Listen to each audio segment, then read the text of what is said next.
Welcome each and everyone to this video, which is, as you can see, it's a tutorial for, or some kind of guide for Shao Kahn in Mortal Kombat 11. So, just right off the bat, I wanted to make this kind of video like back in September last year. I couldn't do it because like it was a lot of effort that I wanted to put into it, and I was not really able to like pull it off. And it kind of felt not worth it because Sonic Fox already, like, at around that time he released a tier list in which he also talked a bit about Shao Kahn. So I was just like, yeah, it's not really worth it. But now it's been a while. The Aftermath patch came out a few days ago, and let me just jump. I think the sound is a little bit too loud. I think it's fine. It should be fine, right? No. I'm gonna change that. I'm gonna take that time to change that while I'm talking about something, because the original vision that I had for this kind of video was to go through all his moves and how you use them and really go super in depth with everything, right? But honestly, that's not possible. So what I'm wanna do instead is yeah, and the announcer definitely needs to be somewhere where that is. Yes, let's save it. So that's not possible. Like, that takes way too long. I did a few attempts on that, and like it always took me more than just an hour only to cover his normals without even going into detail about your game plan. So what I instead want to do is I just want to talk about why you would play him, what they changed about him, and how he actually benefits from some general changes the game has received with the Aftermath patch. And yeah, but what are his qualities, what kind of gameplay style does he have, or more like, how do I play him? Because I know there are people who play him in a different manner. I'm specifically talking about people who kind of like want to play him as some kind of campy character that's just like abusing the spear, right? And also making use of like his uppercut being pretty good. The fact that his anti-air grab is able to catch a lot of air to ground attacks, and his sweep, like they just like try to play this game where they just shimmy out of the range of the enemy, and then they just like go in with punishing stuff, with punishing with the jab, or like doing the uppercuts or the grab when they jump, and once they just walk back they can chase it down with this thing. Like that's a playstyle that some people play on him. I have a more specific game plan, but let's just start about like talking what are the qualities of playing him. So before the patch there were not really many qualities other than if you like him. So I personally like to play him because I like his visuals, and I like it when characters look brutal. But also his gameplay style is really evolving around making the best of every hit confirm.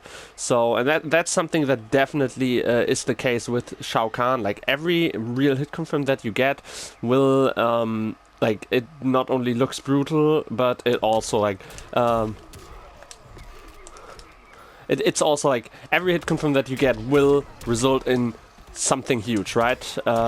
I'm not really that good with the new combos. Like, that's for example just a bread and butter combo, and 310 damage for a bread and butter combo is really good. By the way, before the patch it was under 300 damage. His combo pathing got changed a little bit with the patch. So yeah, that's kind of what you go for. You play like this heavy hitter kind of character that really needs to make the most of every hit confirm. Like, it doesn't matter like what exactly your hit confirm is that you do. You kind of need to make it count, and that's very important about him. And he is a very that's the thing. I think my playstyle also goes very well with his personality. That's just something that I think is cool, when the playstyle of a character goes well with his personality. And I like to play a very high pressure game where I start to like really dominate people once I force them into the corner. Like, not literally the corner, it's more like getting a knockdown, and I'm going to do like some shit that's gonna pressure them while they try to get up, and that's like very important for my game plan. Let's talk about neutral game though. So for the neutral game, he has the slowest jab in the game. It does not hit crouching opponents, which is kind of bad. So, but he got some moves with good range. Like you have the backlight kick. Your sweep is godlike and has a lot of range. Like from the start position, you can sweep their legs. That's something that I don't know. Maybe there's no other character that can do that. But definitely most characters cannot do that. And your uppercut is pretty good because it has more range than most uppercuts. We have the backlight, which got a lot of range, and we have the his jumping with punch, the hop attack, also got decent range for an overhead. It's a little bit slow though. And we have this forward light attack, which is which has decent range. It's I think it's a 10 frame normal, right? I think it's a 10 frame mid, which is good. And let me just check that real quick. Yeah, it's a 10 frame mid. And so this move has a string, which is this one. That string got changed and buffed and a little bit nerfed in some points. So if I understand the changes to it correctly, the second hit of the string has now is now way like it has less block stun and has more recovery, so it's way slower to do this and then like trying to go for a grab. That's something I like to do. This, but now like it's super slow, so you cannot really do that anymore. But the last hit is now a real grab. This one will actually command grab people. It's an untackable throw basically, and it's unblockable. They just need to jump or hit you out of it.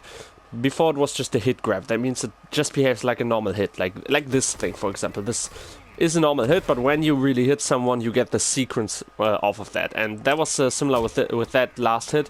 It before was a hit grab that they could block, and if they don't block it, you go into this grab section.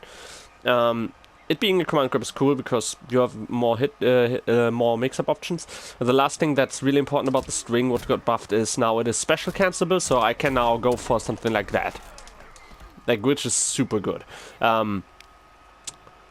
So that's a huge buff that he got off of that. Another huge buff that he has is like the backlight attack. So this one got super. This move got on steroids now.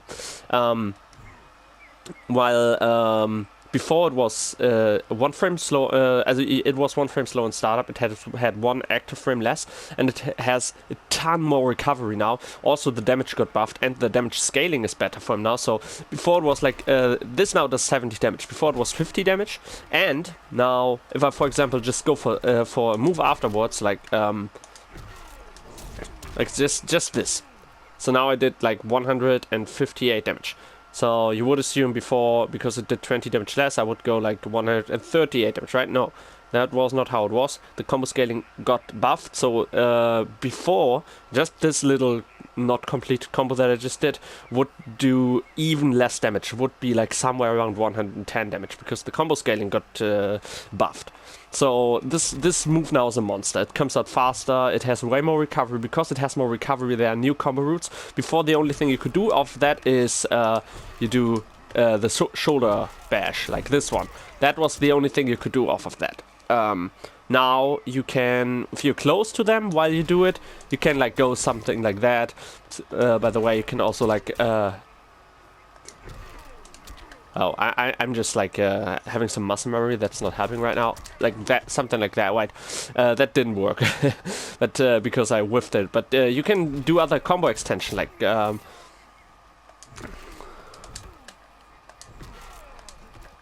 it's a pretty damn good move. Like I think that should work. Like going for that and then like going for that combo basically. If I don't mistime it, at least that should, yeah. I need to delay it a little bit, but then like I can like go for something like that and keep the combo going, right? So this move basically changed all of his bread and butter combos, because now like you also can just go for this one, right? I think I used that at the beginning one time. You also after you do like this one. Because the startup is a little bit faster and all, you can now do some crazy shit. Like, if you go for this one, you can, like, do a quick dash. And that's something you have to do in a lot of combos now with this thing. So if you have crushing blows, or if you do the shoulder bash with the extension, and you then want to keep the combo going. Usually one time in the combo, the best thing to do is doing a dash, but you cancel out of the dash doing something like that.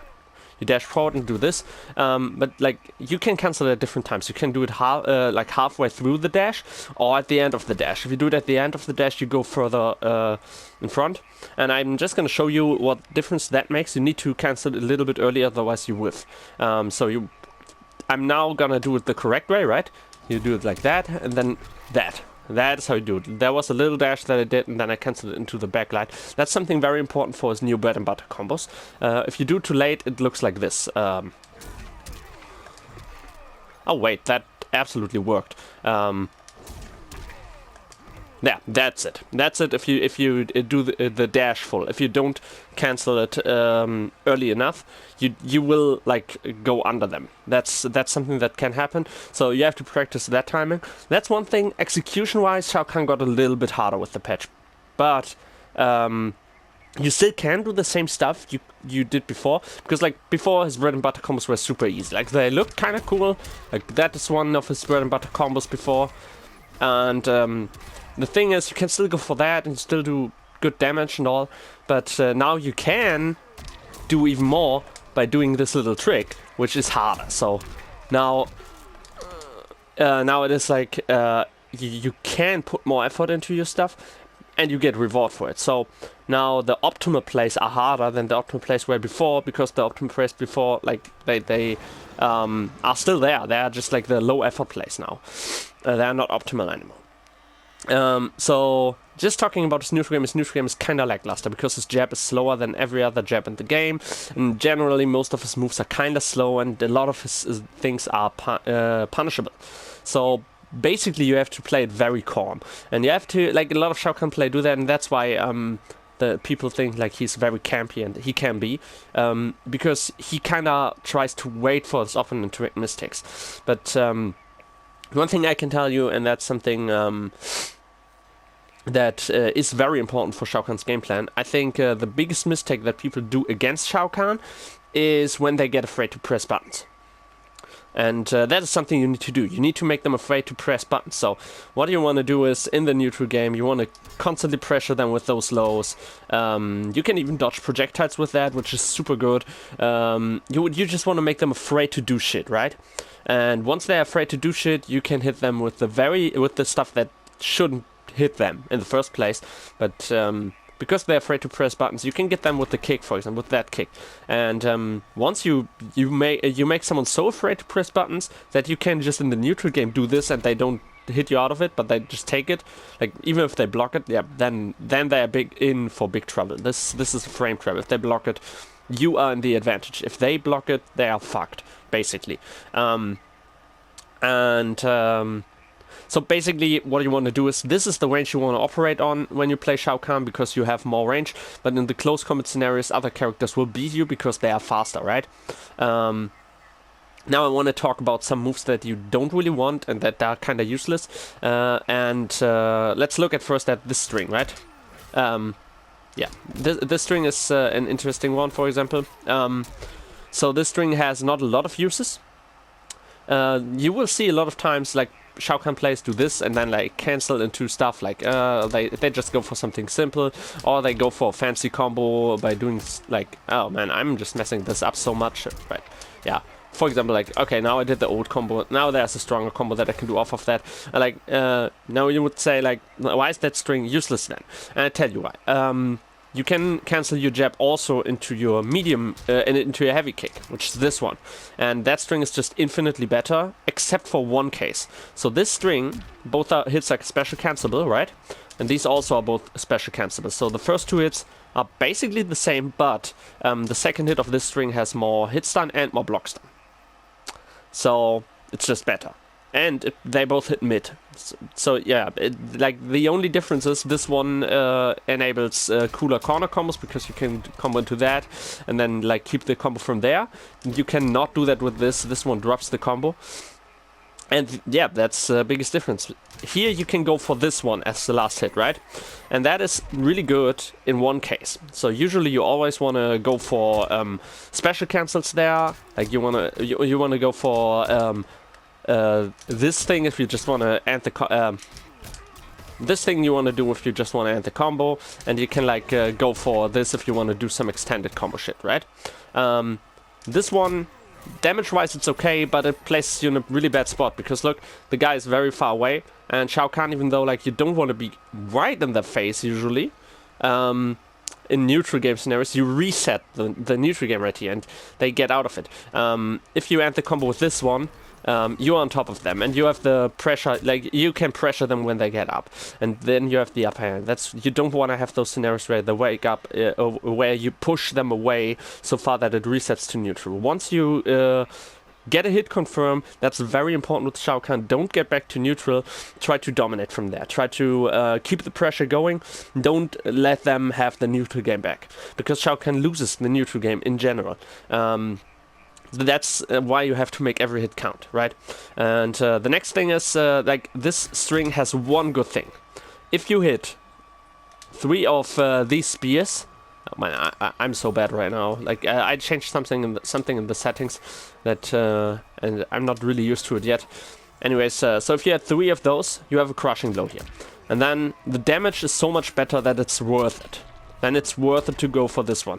Like, we are back into neutral, yes, but he lost half of his health. Like, oh, it's a little bit more than a third, I think. Anyways, this string though has another ender. It's like this one, and that ender is an overhead. Having overheads is always great, and that ender is safe on block. So you might be confused if you look at the move list, because the string itself says like it's minus 9 frames, right? That means it can be punished with the jabs, right? But no, it cannot. And I tell you why. The reason why it cannot be blocked with, punished with jabs is if they block it, you push them away. Jabs, they are not in range for a jab. Everything every move that a character has that operates on this range is slower than 9 frames. Maybe something like, maybe there are some specific stuff that only a few characters can do, where they can actually punish it, but in most scenarios this is safe on block. Maybe something like a Jack's Fatal Blow or something like that. Maybe that could work. I don't know how fast Jack's Fatal Blows, but it's pretty fast and it has enough range.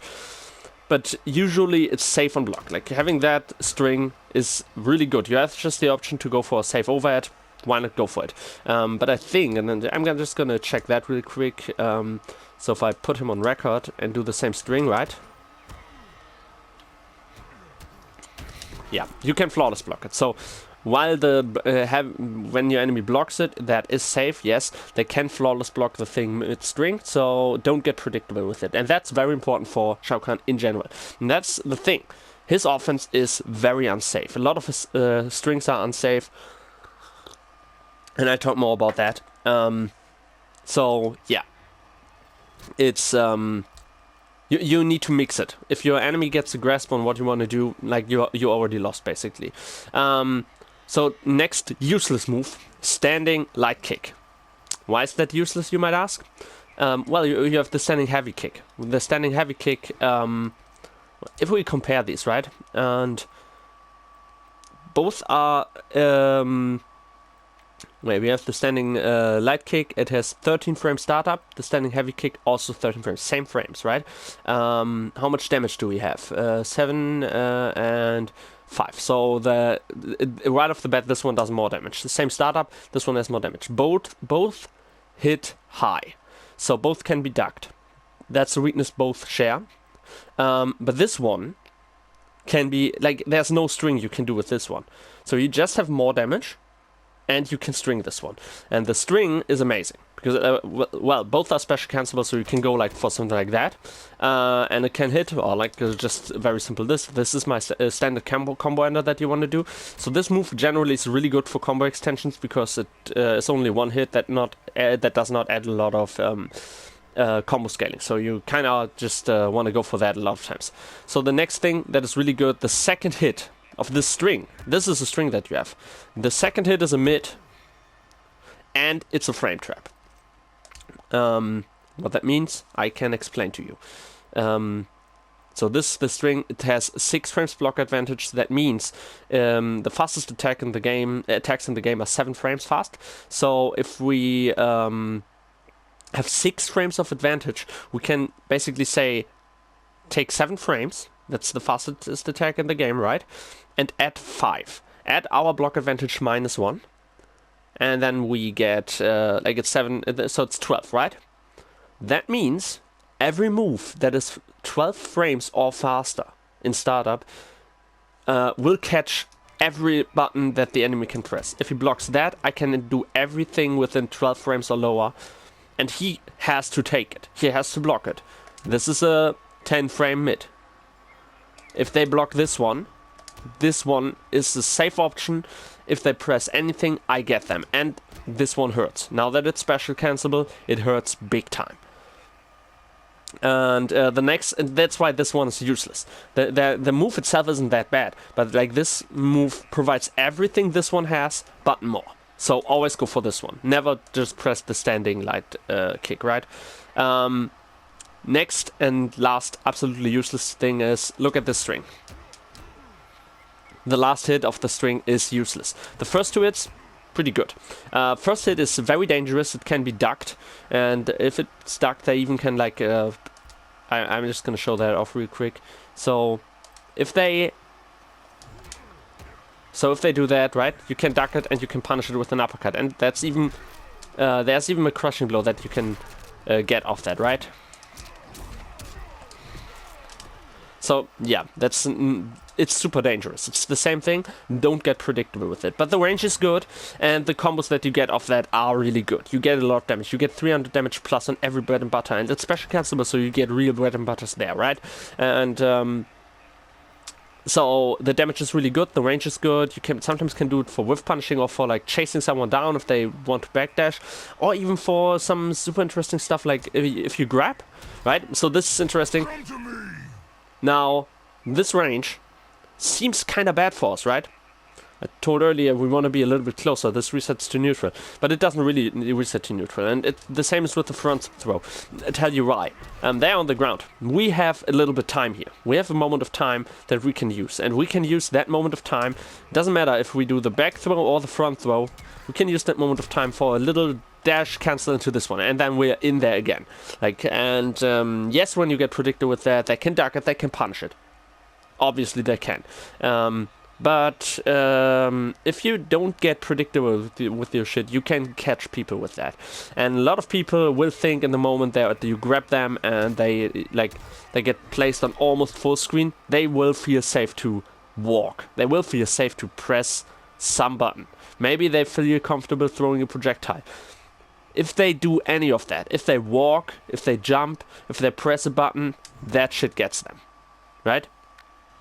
So that's a good thing. But why is this string specifically useless? The last hit of the string is punishable. So let's just look at something. We can go for this one, the annihilation, right? This one is also punishable. And it results in more damage than the last hit that we get on this string. Like, this last hit is punishable as well, but it does not result in a lot of damage. And if we put the enemy on not blocking anymore, that's the next thing. If we hit the combo, right? Now let's look at this. Really fucking bad spot. This is not an option here. This is further away than the throw, right? It pushes them so much back. If the enemy is super low, maybe you want to do that. Maybe then you want to just play the zoning game just to get like the last 2 hits or something. Whatever you want to... if they're almost dead, that's fine. Maybe then that's the call, right? But overall, the move is punishable, and this is another combo ender. It does more damage, right? Let's just fact check that, right? 134, and then we just do this, meterless. And we have, we have 50 damage. Nah, it's like 40 damage more, right? 40 damage more, and this gives us great Oki. Like, they're on the ground.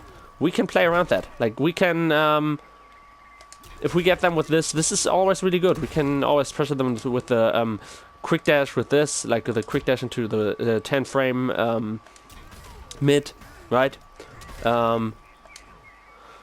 So that's always good. Like, and a combo here, dashing up, and that, like, just pressuring them with this shit. And once they are afraid of blocking, you can even do some risky stuff and go for, like, this, and then you do this one, right? And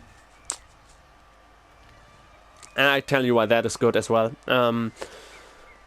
But yeah, the last hit of this string, not good. The string itself starts super risky, and the last hit is not that good. So now let's talk about some other things that I want to mention. So we have stuff like this string, right?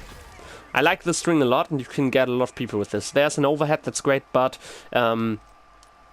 here's the thing. There's a gap, and that gap can be used in multiple ways. And I'm just going to show that off real quick. So here again, the same thing. Don't get predictable with it, especially if your opponent shows that he knows how to handle it. So that's the string, right? So we can flawless block that if we're not dumb. And then we punish it. But we also can hit them. Characters with the 7-frame jab, or even 8-frame jab maybe, I don't know, 8 frames could be enough, can just jab him out of that. Shao Kahn itself, he cannot punish it with he cannot go like, oh, I block this and then I just jab you. That doesn't work, you see? But the crouching jab, Shao Kahn's crouching jab is 7 frames fast. I've proven it, I can just jab him out of that. Characters with the 7-frame standing jab can get a full combo of you trying that without burning meter. Right? So don't get predictable, especially if your opponent shows that he knows. If he knows how to play against that, don't go for it too often. You need to surprise them with it. Now let's talk about a cool benefit that has. That move is plus and block. So it's not the same thing as it was with the heavy kick string, where you get a frame trap off that. It's not like this one, where if they block it, you are in the advantage and can do shit. And I tell you why. I'm just gonna put him on block all again, and then I'm gonna go for this one. This is plus and block, right? And I tell you how much it is plus and block. So it's 2 frames. So it's fastest move in the game, 7 frames, plus our block advantage -1, so 8 frames. 8 frames, not the greatest. There are jabs in the game that have 8 frames, but look at the distance. There is no jab in the game that can hit you now. There is no jab in the game. There is no 8-frame attack in the game that can trap you now. And especially Shao Kahn has none, so it's not a frame trap. But it's plus and block, so it is decent hit stun. So you can definitely try to keep going from there, because like you have moves that are fast. You can have this one, and when you get predictable with that one, people try to jump it. You can do the uppercuts. You can go for the dragon toe. You can go like something like that if they get afraid of like you pressing a button. You have opportunities that you can take from there. Also, the chip damage is decent, and if you hit them with that, that's actually really good, because look at that distance. The enemy is a little bit further away, but the knockdown is pretty big. So I can dash up, and I have pressure. I can also go for something like that, right? So that's really good. The knockdown scenario that you get off of that move is really fucking good, and it's not punishable if they just block it. If they just block it, it's not punishable, and that's always a good thing, especially for Shao Kahn. He has too many strings that are punishable on block.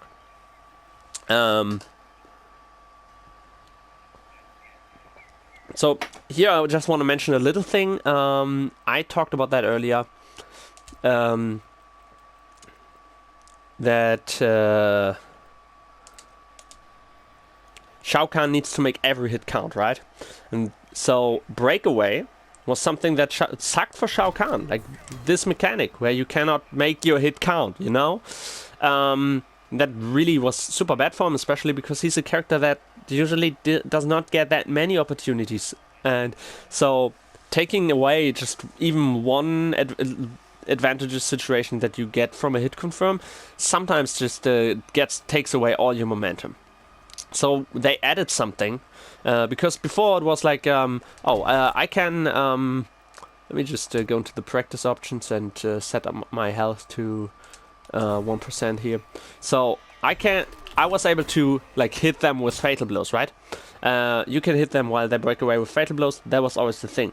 Now the armor break mechanic, that's what it's called now, is a thing that you can do with other stuff. Like you now have the option to grab them with the anti-air grab out of the breakaway. Before, if you tried that, they would just fall to the ground still. You couldn't grab them. And so here's the next thing, and this one's huge. If we predict them to break away, now, you see, if we predict them to break away, we now can go for the scum grab, right? We know that. Oh, I messed that one up. Oh. Oh, now I cannot do that anymore. For some reason. Anyways, we can go and grab them with the scum grab, right? That's something we know. We can do that. But if we have meter and we read it, we can go for something even bigger. Because that's the thing, the shoulder bash. Let me just... Yeah, no, I'm just showing that off. So the EX shoulder bash, we saw that earlier, it launches people, but not if they break away. So if you read the breakaway, you can actually do the downwards version, because if you amplify the shoulder bash, you can hold down while doing that, and you get a super good knockdown scenario, right? So let's just show that off, right? He does that, and now I'm just gonna go for oh fuck. Let's do this, and now we go like and we do that. Okay, I didn't hit it. Okay. But if we manage to hit it, we get a good knockdown scenario. Not worth it most of the time. You can use it to your advantage. It's a pretty good knockdown scenario, but it's not worth a bar. Especially not if you instead could like extend the combo, right? And get pretty decent OK in the end. Now, the downward hitting thing of it now is armor breaking as well and results in a full combo. So if you predict them doing the breakaway, you can now go for this one and you get a full combo, right? That's huge. That's really good for Shao Kahn that that's an option, because now with the mind games, with the right mind games, he now can make those hits count that they break away that usually wouldn't count, you know? So that's good. Now let's talk about the general game plan. We talked about how we play neutral game, what we want to do. We use the jab a lot for whiff punishing, by the way, because the jab is slow, but it has good range.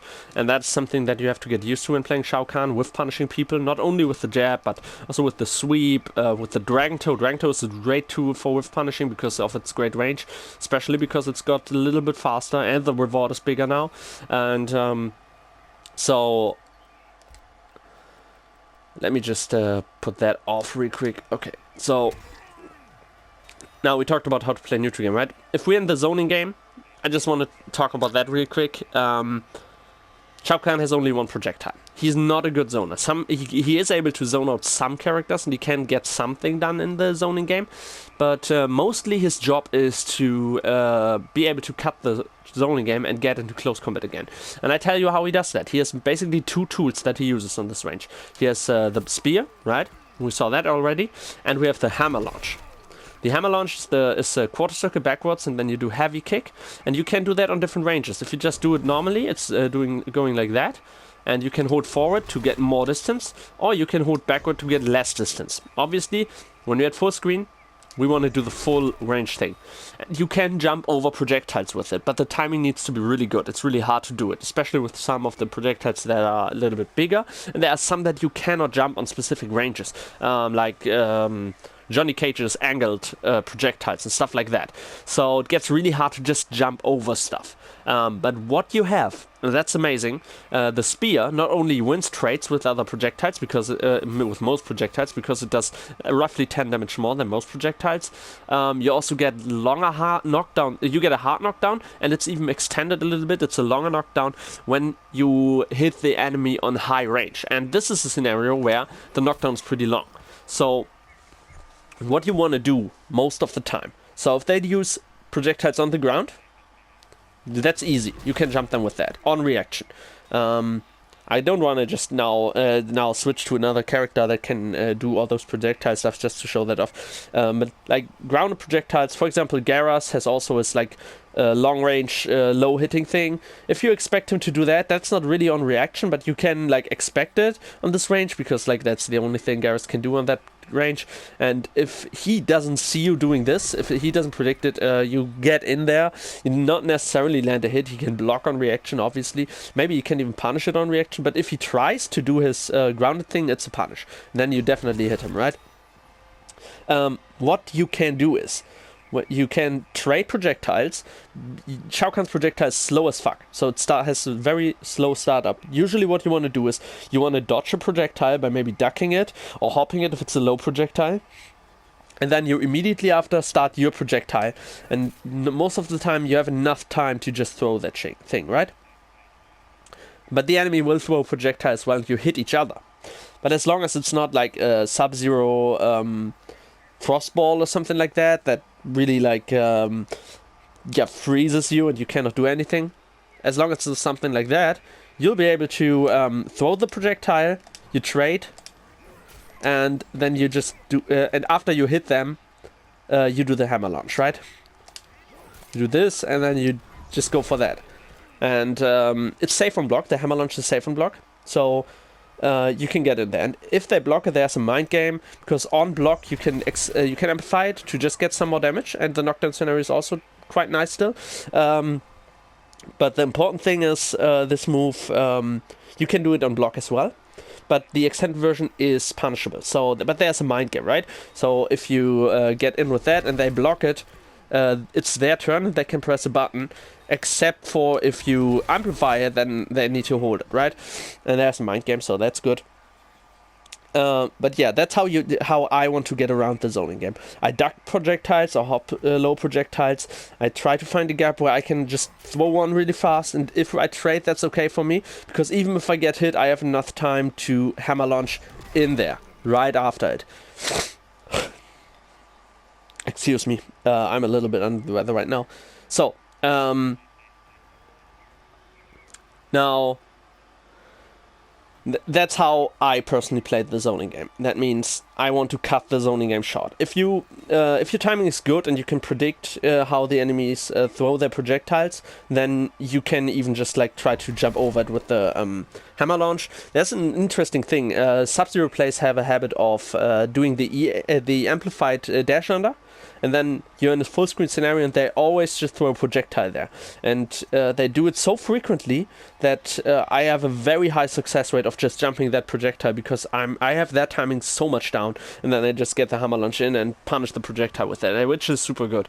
And they keep doing it. Like, that's something that a lot of Sub-Zero players do. Another interesting thing, especially with Sub-Zero, is if you're on full screen and you trade hits with the projectile from him, he can actually not capitalize on it. And that's something I see a lot. What happens a lot of times on full screen, Sub-Zero players throw their ice ball, I throw my spear, I hit them with the long knockdown, I get frozen, but they don't have time to do anything, but they desperately try to. So what they do is they dash up a little bit and then they do like the slide, right? But you get out of the frost. You can get out of the frost fast enough. Not every time if they are close enough, like on this range or something like that. No, they're gonna hit you with that if they execute it properly. But I just hold down block, and a lot of times I just get out of the ice right in time, and the slide is super punishable on block, and then you like get a huge reward off that, right? So that's super good. Just some specific thing for Sub-Zero matchup. Also, people who use air projectiles can screw over Shao Kahn really big time, but he has one tool to deal with them, and it's the Dragon Toe. That one's pretty good for like fishing someone out of the air who's using air projectiles. It's also good for punishing people who do neutral jumps, right? So now let's talk about the general game plan that we have with Shao Kahn. This kick is a frame trap. If they block it, they're in for trouble. And it's the same frame trap as this one. You have basically 12 frames to do what you want, and they have to take it. If they press a button, they get hit. This one's 10 frames, so after you do this string, or this one, which is by the way mid as well, so they cannot duck it. If they block it, let me just put him on block. If they block it, you can, for example, go for this one. Just go this, and then or you go this, and this one's not safe. This is 13 frames, but it's a low, so that's good. You can also go like this, and then go for this one. By the way, no, that one wasn't good. You go for this, and then like this one. You can just go into the move list and look at stuff, and just look at your buttons. Just look at your buttons and see what is under 12 frames. Your jab is under 12 frames. You can use your jab. You can use your crouching jab. Keep in mind, high attacks, they can duck it. So even though it's a frame trap, they can duck it and then maybe even punish it. You cannot just jab them all the time. If you expect them to stand, yes, you can. 7 frames, you can use that as a frame trap. 10 frames, you can use that as a frame trap. 13 frames, not a frame trap. 21 frames, oh no, hell no, no frame trap. Down heavy, 9 frames. Yes, that's a frame trap. Your uppercut is a frame trap in that scenario. But your uppercut is also high, so keep that always in mind. Highs are dangerous to use. And Shao Kahn has a lot of highs. The brutal kick, the useless move that you don't need anyways, wouldn't be a frame trap. Dragon toe, no frame trap. Shao shimmy, yes, frame trap. Knee shatter, frame trap. Patty kick, no frame trap. Hammer scammer, no frame trap. Kang kick, no frame trap. Oh wait, yeah, no frame trap. Then we have the side spike, that is a frame trap. So yeah, that stuff is really good. Now let's look at this. This is important. Hammer poke is a frame trap. Oh wait, no, that's jumping attacks. I just want to look at the hop attacks, right? The breaking dragon claw, that one is a frame trap. So that's your hop attack. Let's look at that. So this is our punching hop attack. That's not a frame trap in that scenario, right? Oh, wait, was it? No, it's not a frame trap. 13 frames. It is the one with more range, so that's good. But this one is faster. If they block this, this is a frame trap that hits them. This is a frame trap that hits them. This is a frame trap that hits them. Like this, you got overheads, you got lows, and you also, and that's super important. That's the biggest thing about these frame traps. This one as well as this one. Look at the range that we end up. Look at this range. That is grab range, and this one is even closer. This is grab range, which means once they block this one or this one, they have to guess. Is it gonna be a low? Is it gonna be an overhead? Is it gonna be a grab? Is it gonna be some kind of tricky reset stuff? Maybe you backdash into sweep to dodge something? I don't know. You can get creative with it, honestly. And that's why that's the game plan. Get them to block this or this. So this string, hard to get them to block it because the first one is high. And that makes it really hard to really hit it. There's no mix, it's not an overhead or something. It's just high. So they just duck it and they can punish it with an uppercut, even crushing blow punish it. But the second it isn't. If they block this, they're in for big trouble. If they block this, they're in for big trouble. So how do you make them block that? I talked earlier about wake-up scenarios, right? Let's look at some of our combo enders, right? So this is our standard combo ender when we have like special combos, right? Quick dash, Shao shimmy. It hits them on wake up. If you're not dumb and don't cancel the dash too early, you hit them with that. Then we have with this one, we can pressure them with the kick on wake up. If they block it, they're in for big trouble. Obviously, you don't want to take it. If you just take this, I can loop it. You see, I had even more time. So if they don't block it, I can just loop that shit. Yes, they can do reversals. They can go for stuff like, let me just put that in. Reversal attack. Oh no, not reversal. Get up mode. Wait. Get up attack on. Oh yeah, I think that's the one, right? Okay. Why is he blocking now? Oh, that's not the right one. Okay. So deadly swipe, block mode, don't block, block off. Okay. So yes, they can hit me with that, right? So if I'm just gonna keep doing that, like for example, I'm going for this. Now they can hit me with that, but here's the important thing, right? I can just block it, and now I'm in an advantageous situation and can hit them again. And if I hit them with something that doesn't place me that close, I can even punish that, right? Let me, for example, yeah, let's look at this ender, right? If I expect them to do the reversal, that's a punish. You saw it in the corner, that was a punish. They cannot block it if they do that. So when they get predictable with their wake up, you get a lot of reward. And if you don't predict and get hit, that's not a lot of damage, right? Let me just go on and give me some life back so just that we can just see that, right? That's not bad, the damage, but it's not a super high amount of damage. So basically, you can take a few of those. If they go for the launching wake up attack, this one catches them. Also, this one can catch them. Also, this one, if they try to go for fatal blows, you can even catch fatal blows with that. Also, like doing the wake up attacks is a little bit. It costs meter, so that's also something to keep in mind.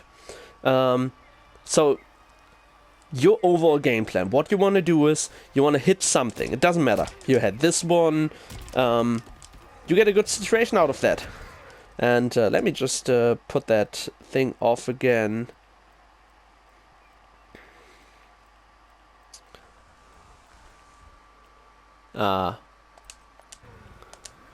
Wait, is it off? Yeah, it's off now. Okay, so it doesn't matter. If you had this, you get a good scenario. If you had hit this one, you get a good scenario. Because the knockdown is long. It's super long. You get a good scenario, right? You get this one, you get a good scenario. Because you're so close. I mean, I have so much time. I can even like walk a bit and then do it. And if you hit the uppercut, same thing. You have enough time for good setups. If you hit the grab, after, like the command grab, you get a good scenario.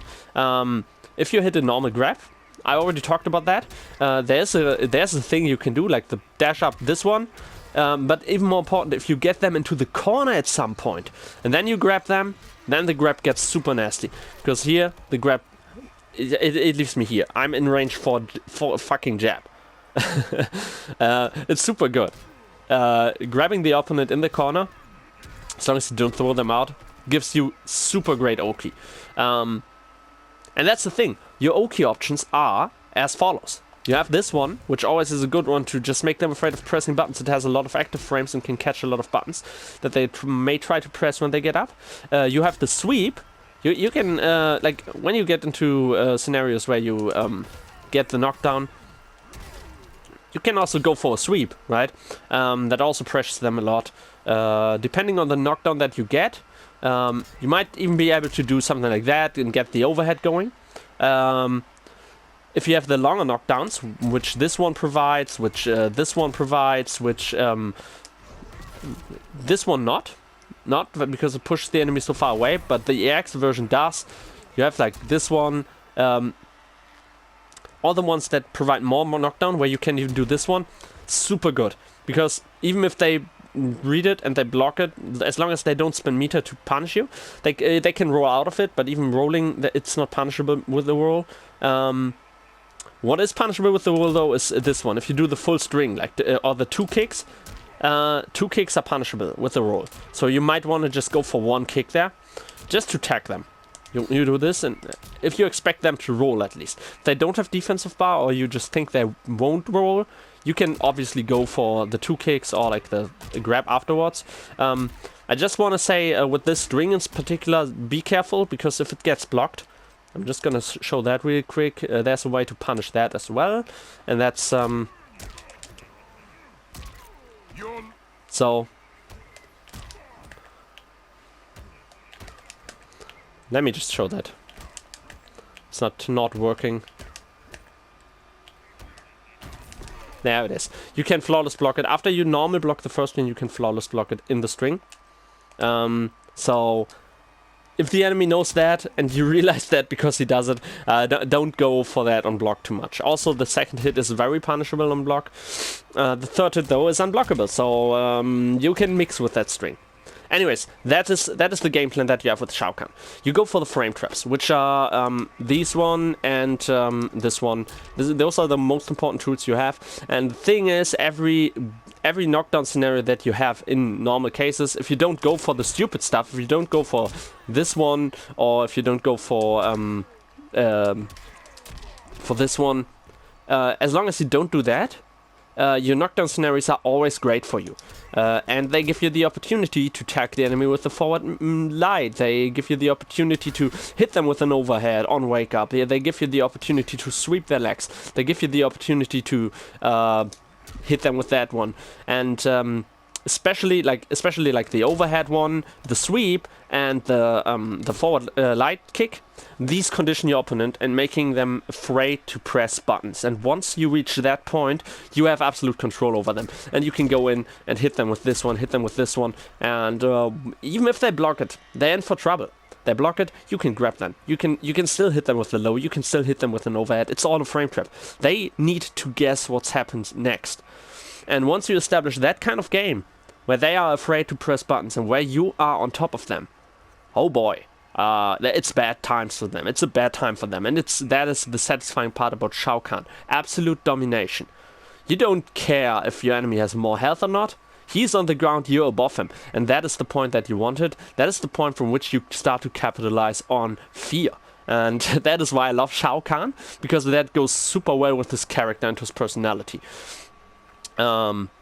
And yeah, that is basically what you want to do with Shao Kahn and how you want to play him. I don't want to go into like how you do combo structures and stuff like that. I think that's not really that important, and that's not something that you couldn't see anywhere else. But yeah, that's my Shao Kahn guide. And I hope you enjoyed this. And if you're interested in that kind of playstyle, maybe you want to check him out. He's super fun to play, and especially, maybe he's even not trash anymore. Before the patch, he was arguably the worst character in the game.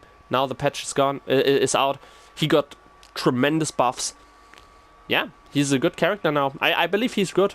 He might be really good. I don't know. Time will show. Maybe he's just okay. But he was super lackluster before, and he got huge buffs. And I enjoyed that a lot. Yeah, in my opinion, he is a cool character. He's super fun to play, and I think that his playstyle is very faithful to his character and personality. So that's why you would want to play him. If you like his visuals, if you like the character, if the character is fun to you, and if this kind of oppressive gameplay style, where you really want to go for reads, where you try to mentally influence your opponent a lot, then Shao Kahn is your guy. Just one quick thing that I want to mention is there are 3 variations of Shao Kahn, just as it is with all the other characters. I play this variation where we have this move, which is our bread and butter combo ender. This is the main reason why this variation is, in my opinion, the best one. We have the buff, which increases our strength and gives us a crushing blow that enables combos on that move. And the last thing we got is this one, and that move I don't like too much. It is like the launch. You can like do it on different ranges, and you can combo into it. The knockdown scenarios are good. The thing is, on block it's super punishable, and yes, they get hit if they punish it. But I'm just gonna show that real quick. So if you block that, you can uppercut them. They get more damage, way more damage, right? So it's unless you just kill with that hit and survive the uppercut, it's not worth it most of the time. But you can do some nasty setups with it. You just need to get warm with it. But yeah, I think that move is cool in that regard, that it kind of gives you even more things that the enemy has to worry about, even more things that make him afraid to press buttons. And that is, as I told, the thing that you want to reach. You want to reach the moment where they are afraid to press buttons. And that's the moment where you got them. The other variations, one is the one with the spears, where you have like the shoulder charge and the anti-air grab are both then moves with the spear. That is basically you get more combo damage in that variation. I don't think that it's that good because it doesn't provide anything essential to his game plan other than his combos do more damage, which always is good, but it's not that he needs more damage on his combos to be functional. He needs other things, and I think this variation provides some of these other things. A really good standard combo ender, for example, and that gives Goat Oki the access to a really good crushing blow. And yeah, the last variation, I think it might be really good, especially now that one of the moves got buffs. You get a special access to a special that is a low hitting, which gives you just more wicks, which is cool, and that move in particular got buffed. So maybe that variation is now really good as well. I don't think it's as good as this variation, but it could be. And similar to the buff that we have in this variation, we get debuffs that we can apply to the opponent in the other variation, which is good as well, and also gives us access to a good crushing blow. But yeah, I think this is the best variation, and I hope I made clear how I play him and why I play him that way, and I hope you learned something and maybe you want to try him out. Have a nice time. Goodbye.